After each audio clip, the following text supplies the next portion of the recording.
Your transmission keeps your car moving. It's important to get your transmission and fluid level checked at every oil change.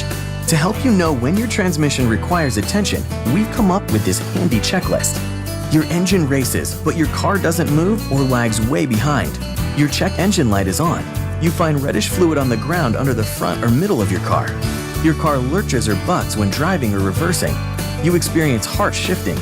Your car shakes or vibrates as you accelerate or shift. You hear abnormal noises when you put your car in drive or reverse. Your vehicle won't move or it races after turning a corner. Your car won't move forward or in reverse. Your acceleration lacks power. Your car won't shift. You experience poor gas mileage.